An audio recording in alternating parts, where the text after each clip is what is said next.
what is something that you wish you had learned but never got around to? Any musical instrument off the top of my head. Specific? I've tried. I feel like the piano is probably the one that if I could learn, I would learn that one. There's a bit of party trick to a piano. You know, like everyone's got a piano sitting around. Rarely is there someone else's guitar. Like picking up someone else's guitar, a little weird, but the piano. I know how to play the Top Gun theme song on the piano. Yep, I can do Mary Had a Little Lamb on the piano. Equally as difficult, I'm sure. So, I would say a musical instrument.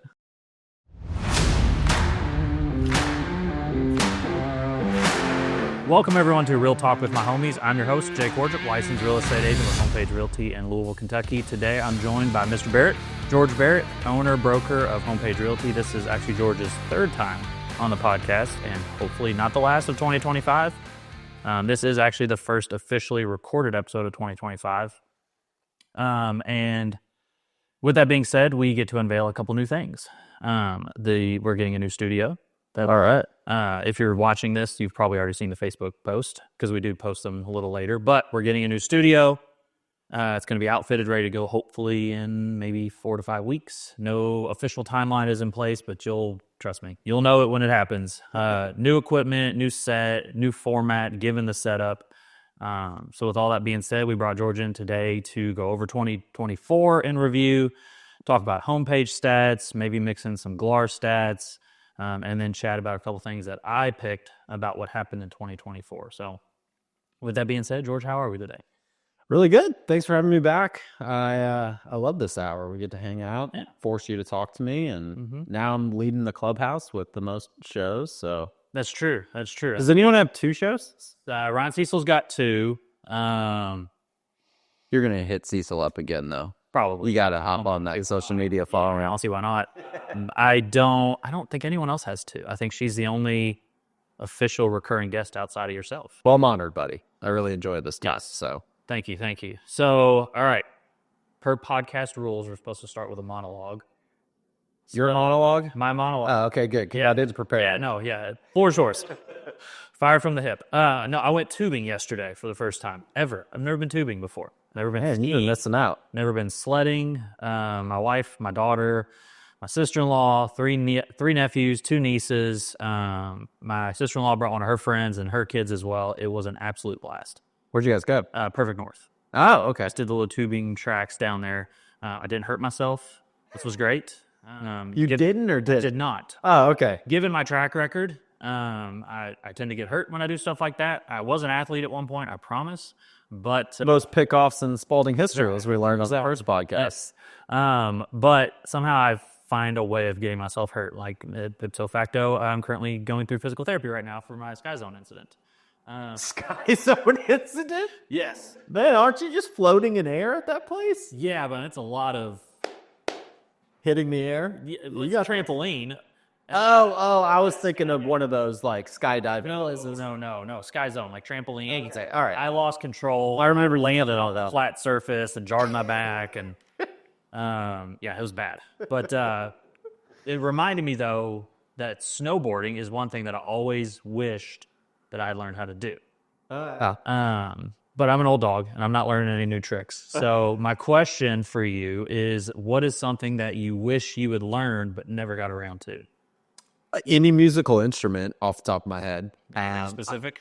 I've tried. I feel like the piano is probably the one that if I could learn, I would learn that one.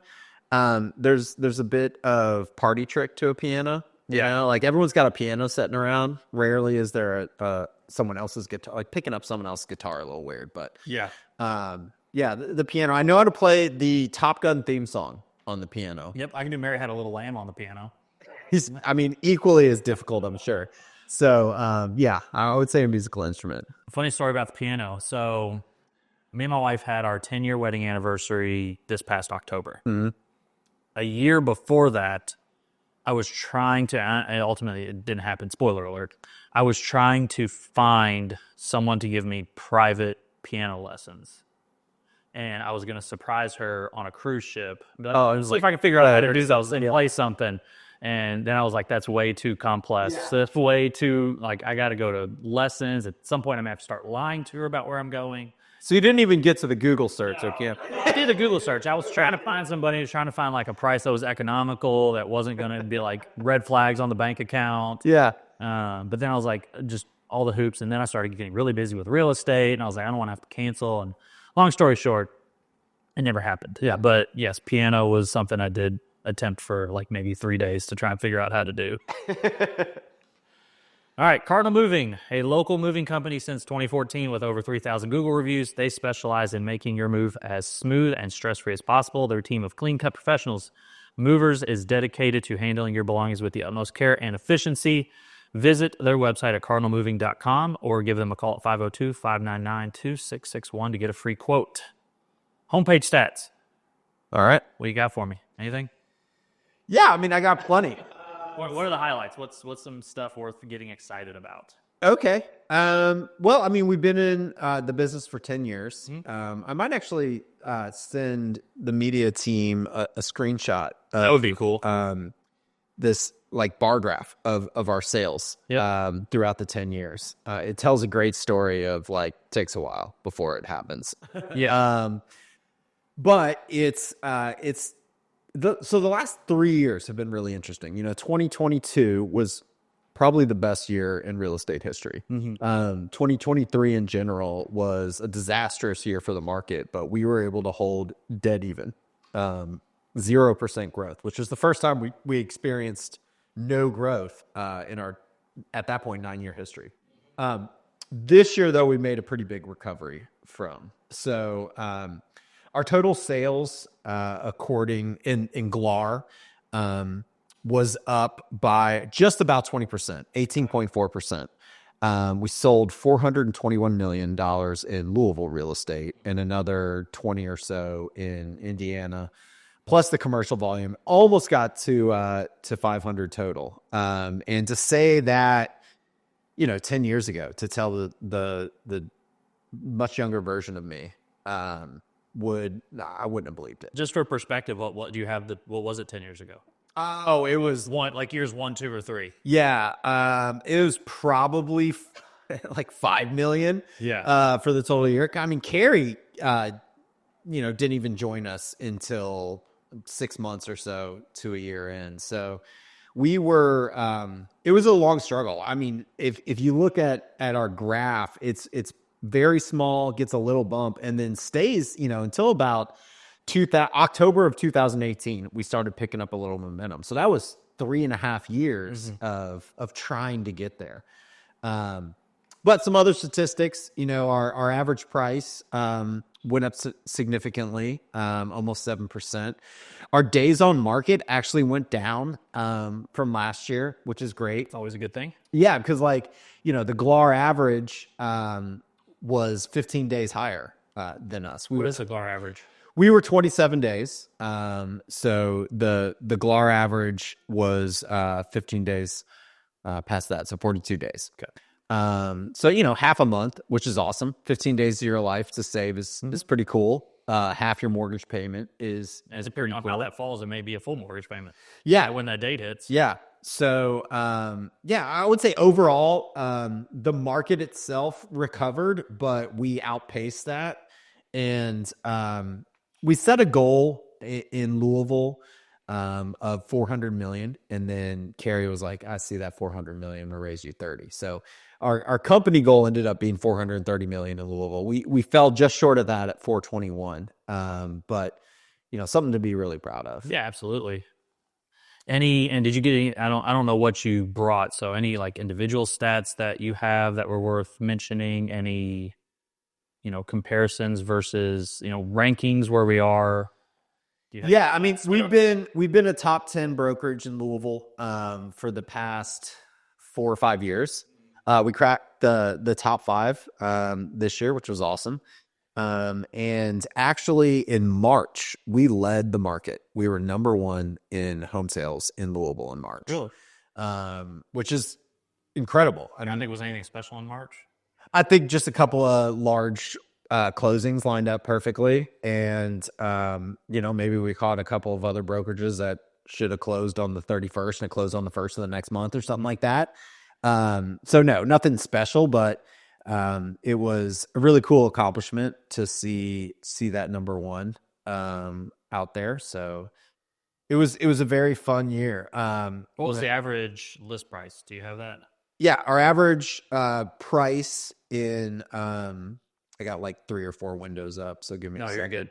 Our average price was $328,000. Okay. And that compares to the average price in Louisville of $333. So, essentially it could have been one closing off, could have got us $333, but essentially average price. In Louisville, the average price went up 6%, and is actually up almost 10% from 22, which was the best year in real estate. So, it's amazing, despite a lot of the news and interest rates and stuff, how much Louisville real estate appreciates even through difficult times. In 2023, which was a very difficult year for real estate, it still appreciated 3%. So, for all those investors out there, what I've found is, the long-term hold of appreciation year over year really is significant. It adds up really quickly. I mean, 2022 market average was 300,000, and now we're at 333. Yeah, so it's a quick growth over 2 years. Yeah. If you're an agent listening to this who's considering a move, what do you have to say to them about Homepage?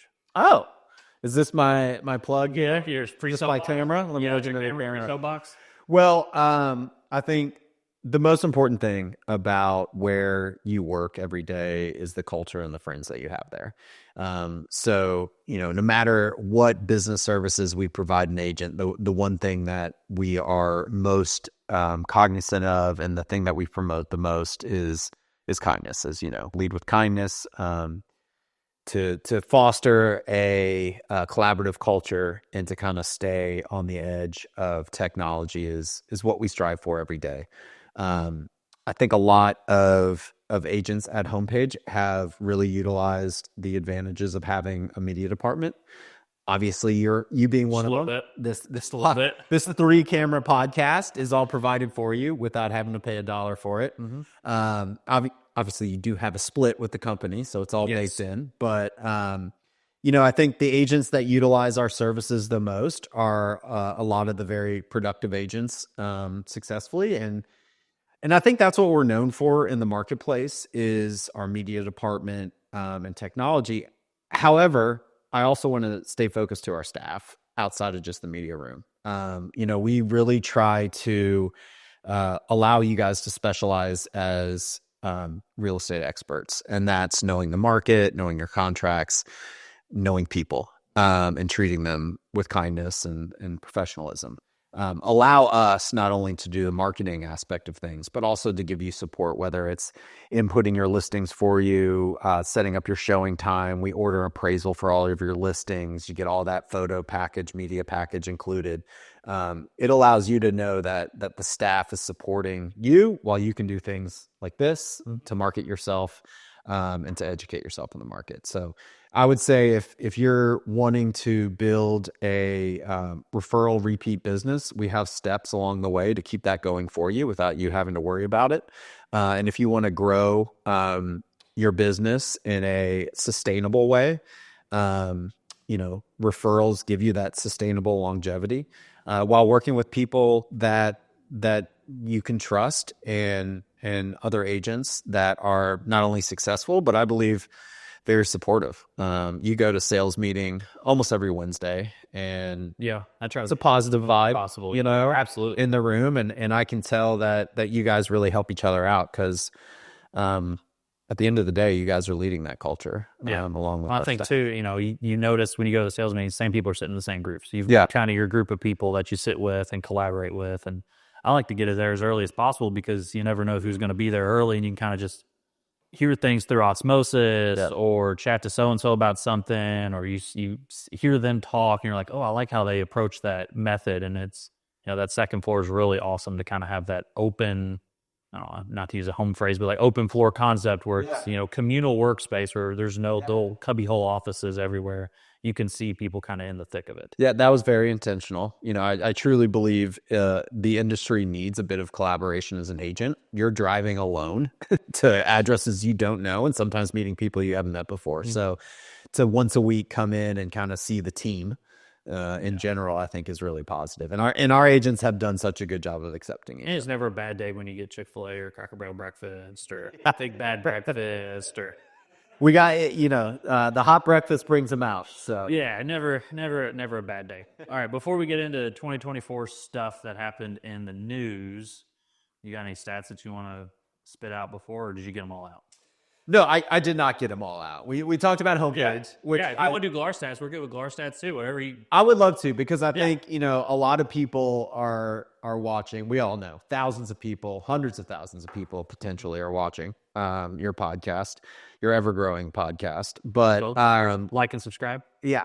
Haven't yet. Not everyone is a Homepage agent or even cares how well Homepage did, right? Fair. So, let's educate people on the general market and kind of how we got here to finish off 2024. So I mentioned earlier 2022 being kind of the best year in real estate history when it comes to total volume sold.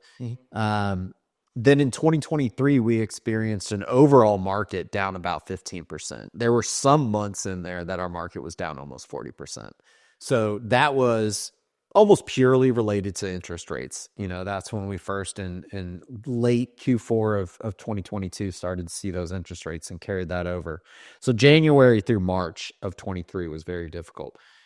What we found is by 2024, there was some resilience to that interest rate. I think a lot of the problem right now is, it's not necessarily a problem for certain sellers, but we have a lot of people who took advantage of really low interest rates, from 2000 and mid 2000 teens to 2022. So you got a lot of sellers who are sitting in a 2.75 interest rate. And it's hard to convince a seller to pay almost 3 times that interest rate. Absolutely. To move, no matter how good you're doing in life or how much you need to move up. But by mid 24, we noticed that kind of trend stopped, and people were just like, okay, go ahead and move. So when we go through the stats of the year, there's a few things that kind of mean the most to me. Inventory, as I mentioned, has been such a big issue in the industry for both buyers, sellers, agents, everyone. It's just made everyone's job more difficult. Hopefully, we will see that lessen a little bit. So we added about 10% in inventory in 2024. That's huge. Our new listings were up 10%.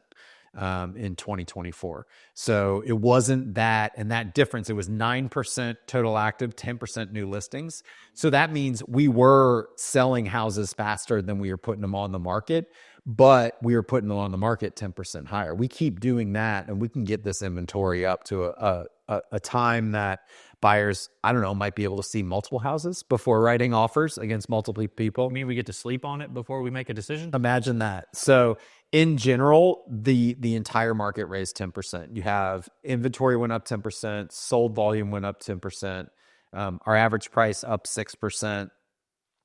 And this is what I found interesting. Days on market going up 4%, and sales price to list price actually going down very slightly, pretty much the same as last year. However, Homepage was able to lower our days on market compared to last year and raise our sales price to list price. Humble brag.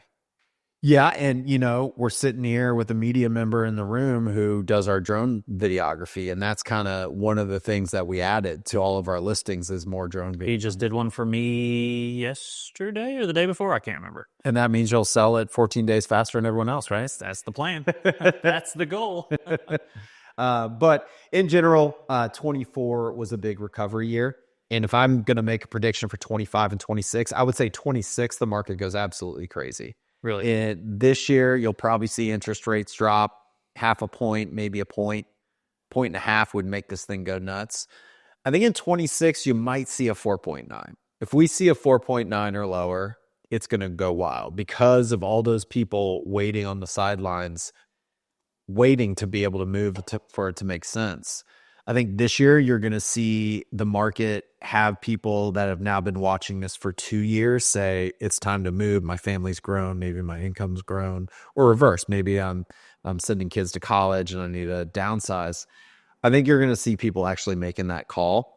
Even though interest rates might not be exactly where they want them, I think the feeling of they're going to get lower and I can eventually refinance in a couple of years. Yeah.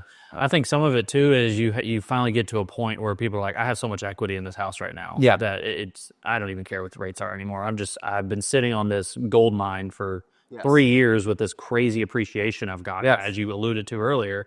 Now what can we do? We can buy a Florida home. We can, we'll sell this house, get into a different area of town, but then also have enough that we can throw 30% down on a beachfront home and rent it out 9 months out of the year.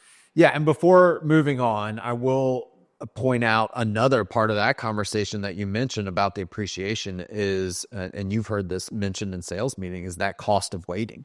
You're trying to save 0.5% to even 2 percentage points on your interest rate, which is at the end of the year not very large. Yeah. And if you didn't buy in 2024, you might have lost out on 6% appreciation.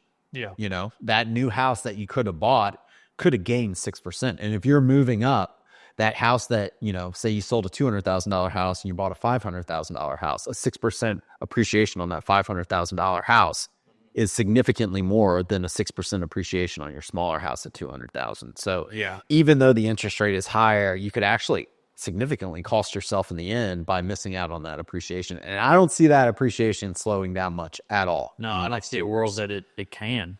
And, just to piggyback on the interest rate, I think, here's a somewhat bold prediction for this year. I think you're going to see a lot of people that they're buying new construction. Yeah. Resales are great. It's, for a variety of reasons, but a lot of these big box builders, for lack of a better way to describe them, your Fishers, your Pulte's, Elites, Arbor, Centex, whatever. Yeah. They're buying your rate down to like 3.99. Oh. There's a builder in town right now, 3.99%. That they'll a permanent buy down to 3.99. Permanent, so that means lifetime. Exactly. How do you say, you know what, I really like this house over here. It's, got an older furnace and I got to spend, 6.75% on that, or I can get this brand new house with a bunch of warranties. Yeah. At $399, and I think built out to the way I like it. Yeah, and I think you're going to see a lot of people, especially in 24, that are going to start kind of making that shift, for better or worse. Yeah, they're going to start making that shift to new construction.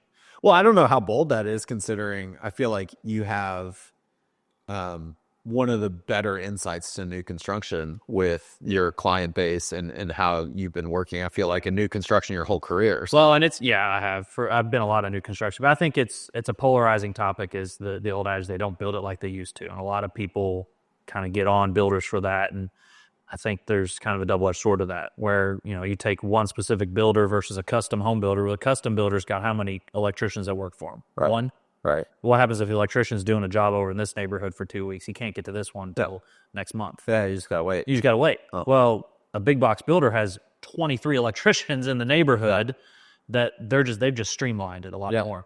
Yeah. And some of the materials may not be as good. Yeah. But you're also not paying for it. Well, and also modern building practices. I'm sure asbestos was a great building material until they found out it kills people. So, I think allegedly, I don't know if we can say that as a fact. I don't know.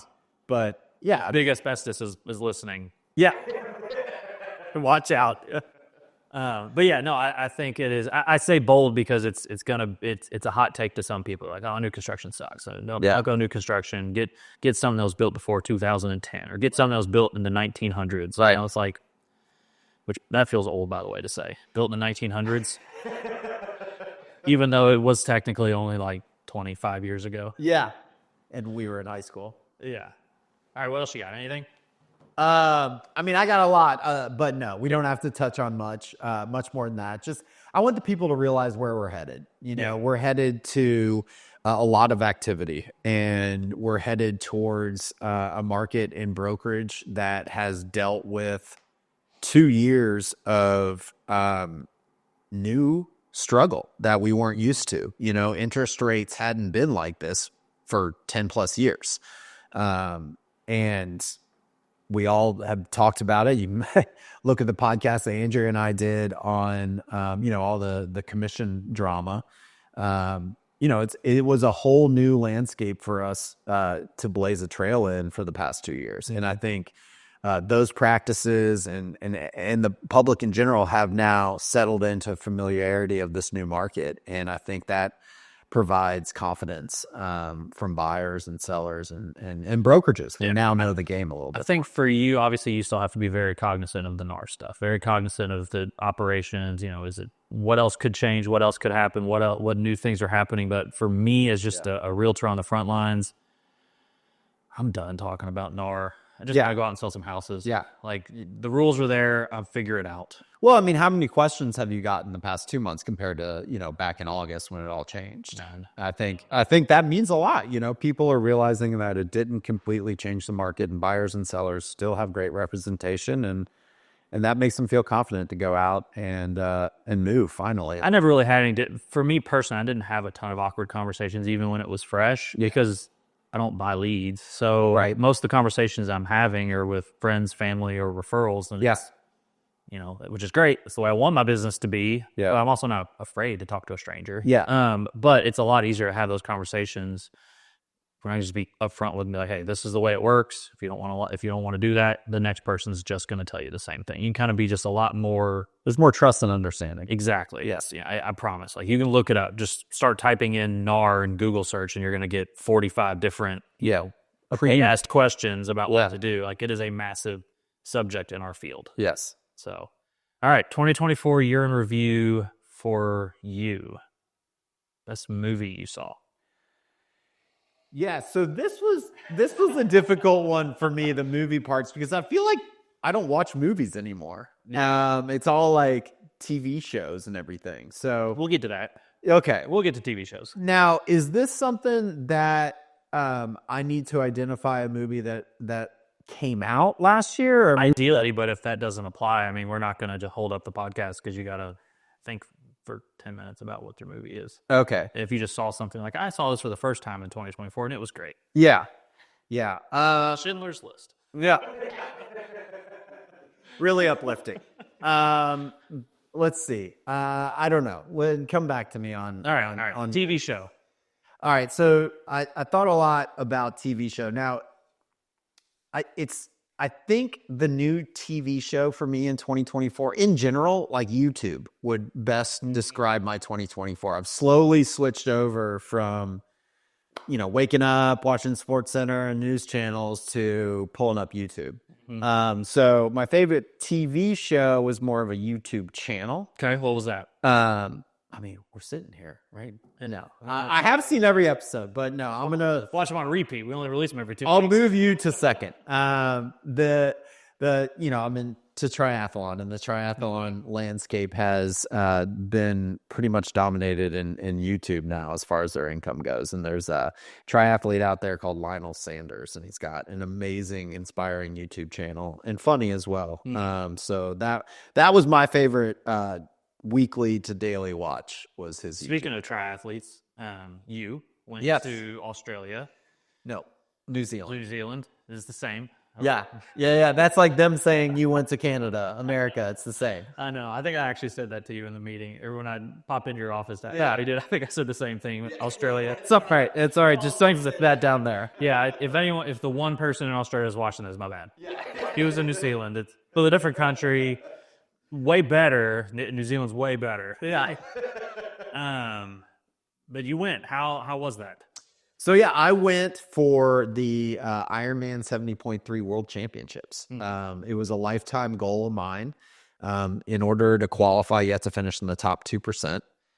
So in Michigan of 2023, they had a 70.3 race there, and I finished second by 3 seconds. Lost first place by 3 seconds. I didn't really care because it qualified me for world champs. So first always feels a little better though. Yeah. And you have all these like images of what it's going to be, and the feeling of it all, and none of it could compare to what the actual reality was. It was everything I had hope for it, and even more. And Iron Man put on an amazing show. And so it was in a town called Topa. And that is right next to one of the largest inland lakes in the world, a beautiful volcanic lake. And it is a town of 20,000 people. Iron Man estimated they brought in 25,000. Oh, geez. Yeah. So it was like the center of the triathlon. Were they prepared for it? They were. They have an annual race, and you could tell that the town fully embraced the event.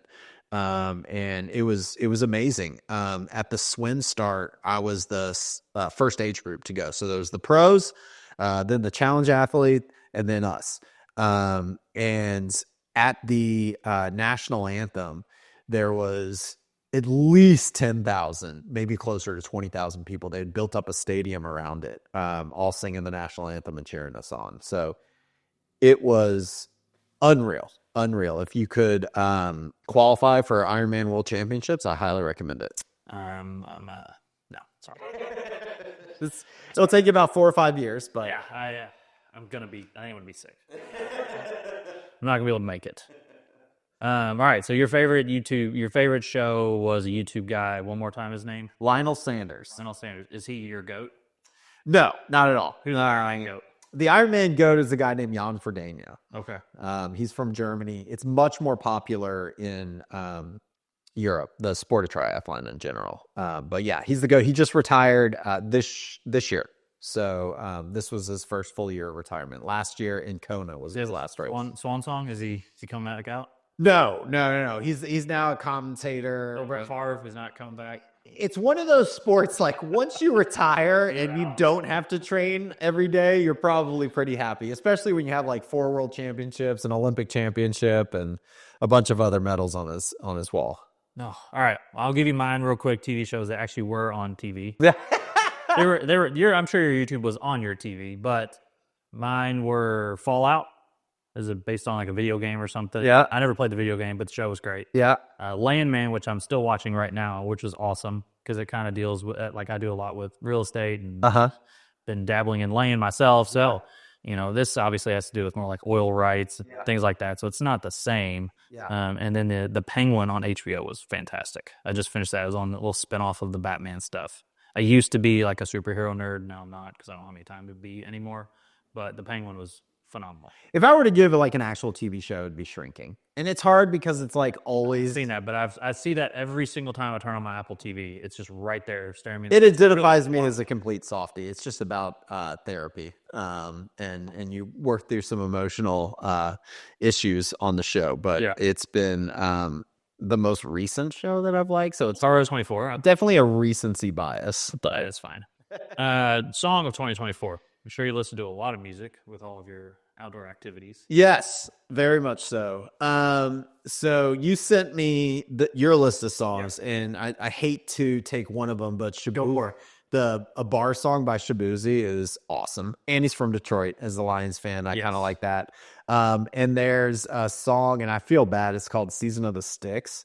And I can't remember who sings it, but that kind of like... We'll play it right now. Yeah. They'll put it up on the screen. That kind of like pop / folksy mix has been my vibe of 2024, I'll say. All right. I'll add Had Some Help, Post Malone, Morgan Wallen. Great song because I drive all the time. And I've kind of gotten out of the podcasting, of listening to podcasts a little bit. Just tired of listening to people talk when I drive. I want to listen to some music. Yeah, because you do it. You don't need to hear other people, right? Yeah. Well, I mean, I do. I listen to a lot of local podcasts as well because I like to hear what other people are doing. Yes. And is there something I can steal and use as my own? A bar song by Shabuzi was on my list, and then I'm Not Okay from Jelly Roll. I would say the Jelly Roll CD and the Post Malone CD that just came out are phenomenal. Free plug on Spotify. They're amazing. So... All right, I picked 5 moments. I don't know if we'll have time to get to all of them, so I will give you the 5. You pick the ones that you pick the one you want to talk about, and then we'll see how many more we can fit in before we close this thing up. All right, we've got the semi-truck hanging off the bridge in Louisville. This is national stuff, but this specifically happened in Louisville. The semi-truck hanging off the side of the bridge. Yep.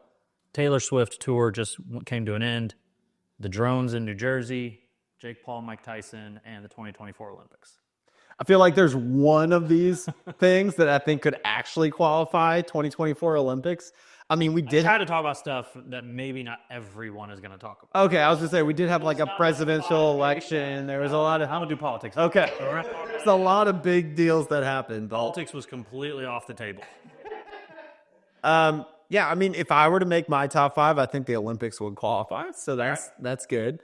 I see you didn't have the Ironman World Championships in Kona. I think that was a mistake. I tried to stick to just America, but as I say that, the Olympics was on my list. So it's about a 9-hour watch, so easy to go back and watch. Yeah. But, that was super exciting. But yeah, any Olympic year for me. Big fan of it. All right, let's dive into the Olympics then. I've got some stats for you on the Olympics. Okay. And some highlights. And get some reactions from you. Are we going to talk about fecal matter in the river? No, we skipped that. Okay. It was very uplifting. Okay, well that was the big story for us triathletes. If you want to talk about Everyone if you want to talk about fecal in the river, I think they also slept on cardboard beds. Those were Oh yeah, that's what I heard. cardboard beds were apparently so that they had to sleep alone. I believe was the justification for the cardboard beds. Some built-in fragility. Interesting. So, all right, 2024 Olympics consisted of 24 athletes from the University of Kentucky. Wow, I didn't realize that. You know, most of them were basketball guys and gals. Shea Gilgeous-Alexander, Anthony Davis, Devin Booker, Ryan Howard for women's basketball, and then also, of course, Sydney McLaughlin, the track star. She was only at Kentucky, I think, for 1 or 2 years, but nonetheless, we'll claim her. She was there at Kentucky. She rocks the BBN. 12 athletes from Louisville. Mainly swimmers, though. Yeah, 8 swimmers. I did not know that Louisville was that good at swimming. Very good. I'm also not a big swimmer guy, so that probably is the reason why I didn't know. Yeah, that's in your wheelhouse. Well, that's why I love the Summer Olympics. I mean, my wife and I watched so much swimming this year. I watched a lot of swimming too. I just didn't care where they came from. Yeah. But 8 swimmers from Louisville, fantastic. I don't like University of Louisville, but congrats to them. That is really worth being excited about. And most of them didn't even swim for America. They were all from different countries, which was even cooler. I think there was like 3 from Israel when I was looking up. Oh, wow. There's a lot of names I wasn't going to try and pronounce just out of respect. Yeah. But like 3 from Israel, Brazil, Germany, all kinds of stuff. So good kudos to them. I think one of the biggest takeaways was Katie Ledecky winning again because she's amazing. One of the bigger takeaways was Katie Ledecky getting beat, which we're not used to seeing. How about the good stuff? Okay. All right. And then Simone Biles coming back. Yeah. Hitting gold. Yeah. She dealt with some mental health issues. Yeah. In Beijing. Yeah. Beijing, right? China? Was it 2020? No, dude, it was Paris. Paris? All right. Sorry, Simone, if you're watching this. Wait, are you talking about last Olympics? Oh, okay. Yeah, you're right. I thought it was. This one was Paris. Yeah, this one was Paris. I'm talking about in 2020. She had some issues with mental health, and let's take mental health serious. Yes. But it was good to see her come back and dominate like she should. Yes. So that was cool. And we had the rise of the next Michael Phelps and Leon Marchand. Yeah. As we're talking about swimming. Yes. U.S. basketball won in women's, and they did not include Caitlin Clark on their roster. It's an oversight, but that's all right. Yeah, I mean, we all make mistakes. U.S. men's dominated. That was actually really fun to watch. That was probably the best thing that you could watch on TV was the USA basketball all year. I mean, or the whole tournament. That was so much fun. It was basketball in general in the Olympics was the best it's been. I can't wait for next Summer Olympics. And I think you've got a whole new cream of crop of guys that are coming that are going to be in the 28 Olympics, which makes it even fun because you not a lot of Americans too. I could see a world where Steph Curry's not in the Olympics in 28. I definitely see a world that LeBron's not playing in the Olympics. Yeah, neither is going to be. Even Kevin Durant might not be there. Yeah, in 28. So you're going to have this whole new crop. Anthony Davis definitely won't be there either. So you're going to have this whole new crop of guys coming in and playing, which I think is going to be awesome. The women's 4x400 apparently obliterated the field. Yes. I actually didn't see that. So, but apparently they obliterated the field. Yeah. Scotty Scheffler won gold. He's got a great and storied history in Louisville. Yeah, I was going to say that could have been a top story in 2025. It was, or 4. That was right there, but I mean, I didn't really think we get too much into the weeds on that. Yeah. Besides, I don't want to talk about LMPD on the podcast, which I'm pro police, by the way. Yusef Dikic. I'm butchering that name, but he was the guy who was the Turkish air pistol shooter. Had no technology, just walked up like the Olympics were inconvenient. Like, why did they have to fall on a Tuesday? I was supposed to go play pickleball with my buddies. And he just walks up, hand in his pocket, just doing. How did he do? He got silver in the 10-meter air pistol. I had to look it up because I didn't know if it was actual shooting or what it was, but it was air pistol. Is your next point break dancing and the kangaroo? Oh, the Australian lady? Yeah. No, I didn't include her on here. That's a miss. Yeah, sorry. That was the second best thing in the Olympics was the kangaroo dance. That's true. At some point, we got to draw a line. All right. Well, all right, we'll do one more because we got to finish this thing up. We've got the Taylor Swift tour, drones in Jersey, Jake Paul, Mike Tyson, and semi-truck. So the semi-truck thing is halfway interesting in a related story. So All right. Let's do that then because you've got a related story for it. Yeah. Okay. So my how do I call someone who works for my wife and I? She has so many jobs. Her name's Riley. Have you ever heard? Yeah, I've met about Riley. Yeah. So also an agent at Homepage, Riley Kerber. Shout out Riley.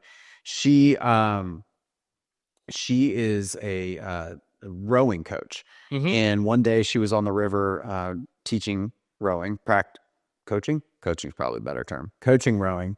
And someone jumped off the walking bridge. Oh, geez. Yeah, in like obviously not a happy jump off. Yes. And so she saw it happen, went and pulled him into the boat. He was still alive, broken back and everything. Dragged him to the side of the river, called 911, and literally saved his life. Wow. And it made the news. But to know someone who saved a life, I think that might be the first legit saved a life person that is at least that close to me. I don't know if you know anyone who literally saved. I mean, I know a lot of, back in my old days, I ran a gym, so I had a bunch of first responders that worked for me and worked out at the gym. So a lot of firefights. I'm sure I know some of them that saved the life. Everyday person turns hero. My buddy Brandon didn't, pull somebody out of a burning building. You didn't do anything like that? No, I didn't do anything like that. Hey, I'd like to ask you about your real estate career and what happened to you. I mean, you probably don't have your exact stats pulled up of 2024 versus prior years, but would you say this was your career's kind of been scaling up as they go? Was this a continual? I actually did take a step back. Believe it or not, I did take a step back this year. Too much podcasting? Yeah, way too much. It's just the demand. This producer over here is just running me ragged. Yeah. No, I wanted to. I believe personally in 23, I was running myself ragged. Yeah, you were. I was running all over the place. Did 10 million in volume. And I was gone every weekend. It just didn't feel like I was around like I wanted to be. Well, that's what we were talking about before the show started. 10 million in real estate is just impossible, it's a lot. In my opinion, to have a work-life balance. It was a lot. And so I set aside a goal in 24 to be more present, more in the moment. I hired an admin that takes care of some of my time. Good.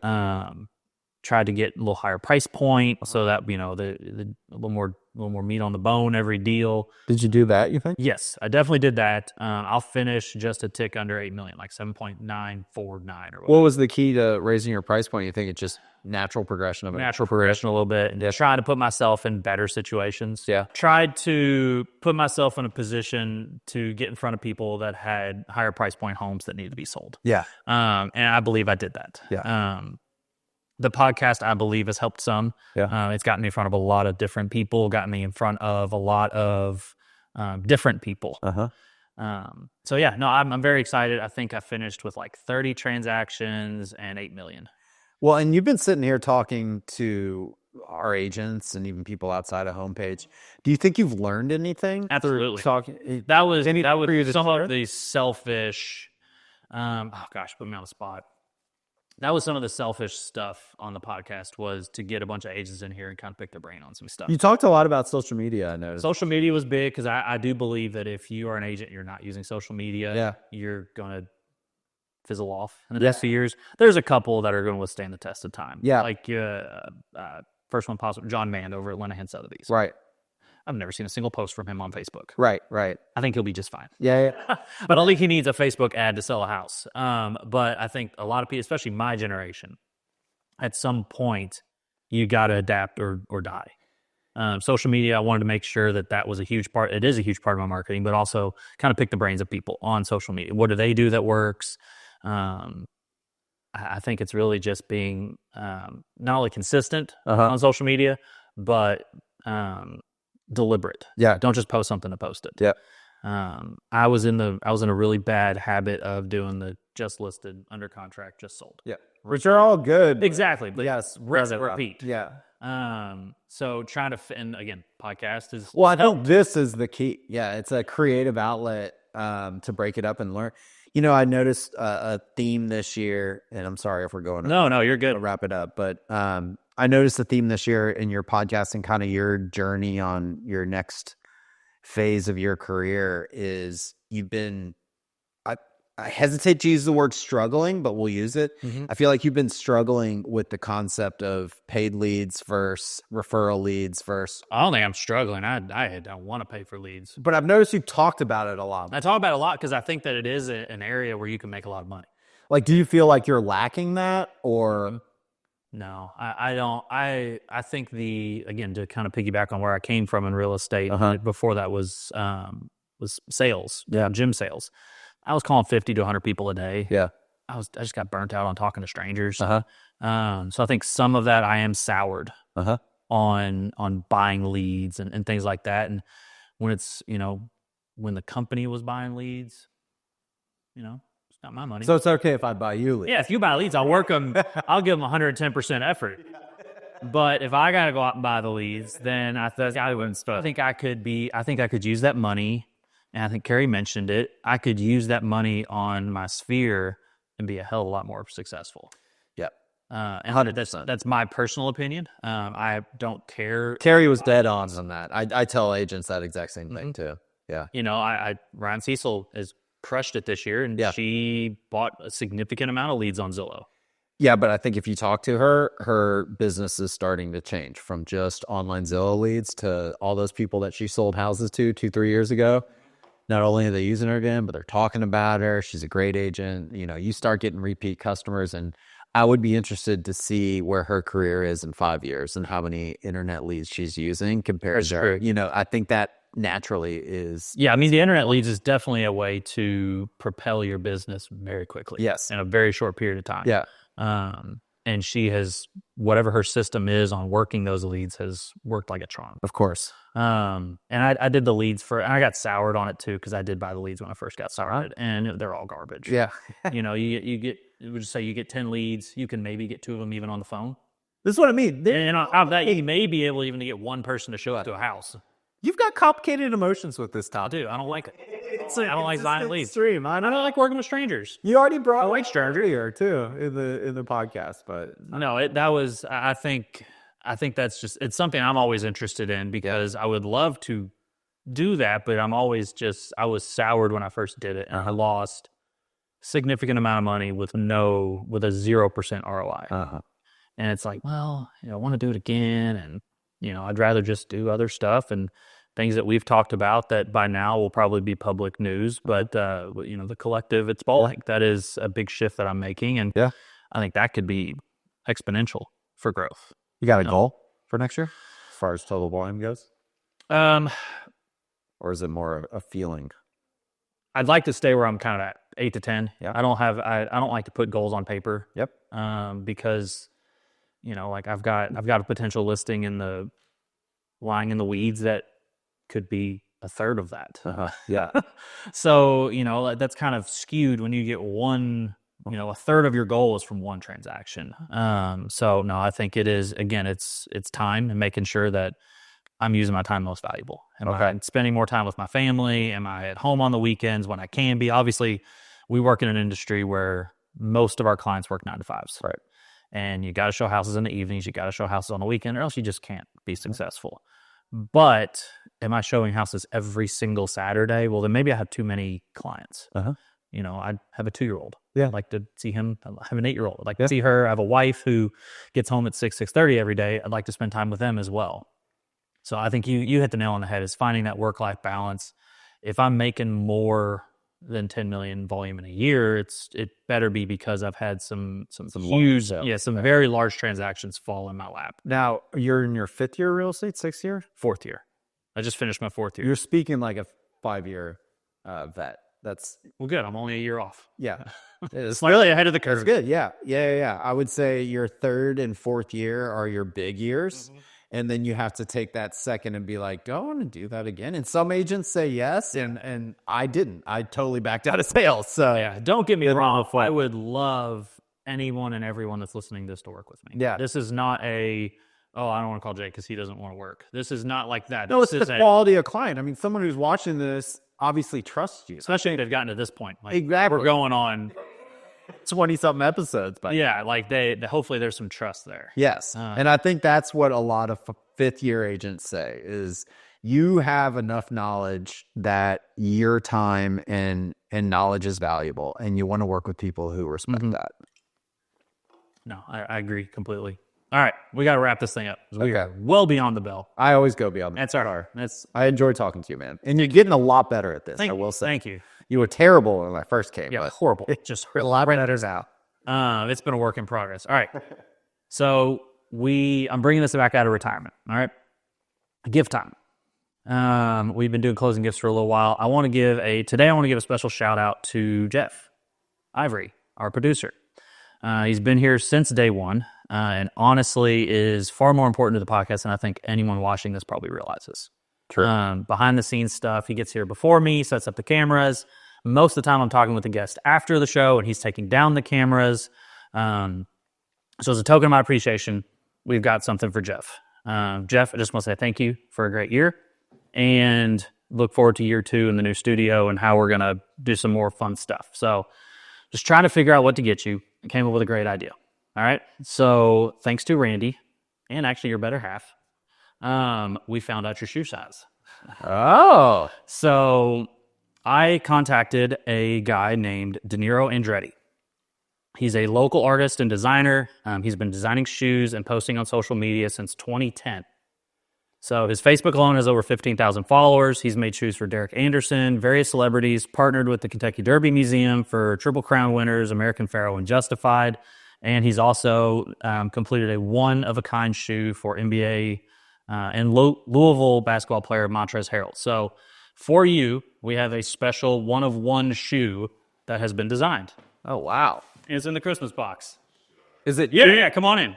Is it 2 shoes or is it just We'll figure out how to get this in. Okay. But Wow. check out this box? yeah, nice little surprise for you. Well, first of all, I wasn't expecting that. I know you weren't. Sorry. Wow. Yeah, just open it. Go nuts, man. Oh, wow. Dang. Are you kidding? Those are awesome. And branded, too. Yes, they are branded with, oh my God. Are you serious? Very much. Jay, this is too much, man. Check out the other one, too. Look at the other one. They're both unique. It's got my name on it. Yeah. My God. I lost the words. I don't know what to say. Wow. Just thank you. Thank you. That's all I have to say to you is thank you. My God, man. Thank you. Let's do it again for another year. Yes, sir. Yes, sir. Wow. That's incredible. Yeah, these are so cool. Yes. I loved him. He was like, what do you want to look like? So I was like, this is Jeff. This is what he does. And I was like, just work your magic. Like, I see your stuff. You do you. Well, I'm very grateful, man. Thank you so much. And yes, I'm at a loss for words. Yeah. Thank you so much. You're very welcome. Wow. You're more important to this than like I said, than most people listening. You're more important to this than they probably realize. Thank you. Probably the second most important person to this, right? Outside of you. I mean, It's debatable. I'd throw him up there top of the list. he spent about 40 hours on the Randy episode, so he really puts in work for you now. All right. Finish this up. Let's get out of here. Like and subscribe, all that stuff. Jeff's added this to the podcast as well as the last question. All right. Cue the last question sound. All right.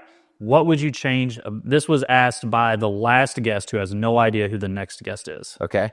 What would you change about your life right now? Change about my life? Your life right now? Oh my goodness, Jake. It's like you could have given me a heads up. That's part of the fun. Yeah. Change about my life. Life? Yeah. All right.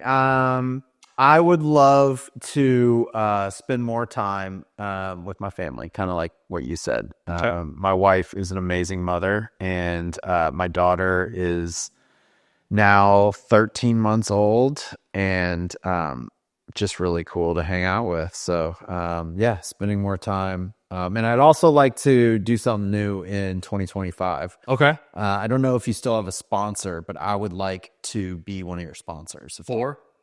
For the show. Oh, yeah. Yeah. Absolutely. So Senior Family Solutions, you've used them before. We don't have to talk about it, but We'll get into it. I actually do want to do an episode of that after okay, the but project's done. you'll be reading the commercial next episode. So we'll talk about Perfect. pricing and everything, but I'd love to be a sponsor. Absolutely. Awesome. Thank you. Awesome. Thank you. All right. Now you have to come up with a question for the next guest. Oh, I see how it works. So you don't know who it is. You genuinely don't know who it is. I'll tell you who it is after. But you don't know who it is. Okay. So try not to make it real estate specific because it might not be a realtor. Okay. Yeah. It'd be kind of boring. Okay. So how about you have the person answer one song, book, or movie that describes them?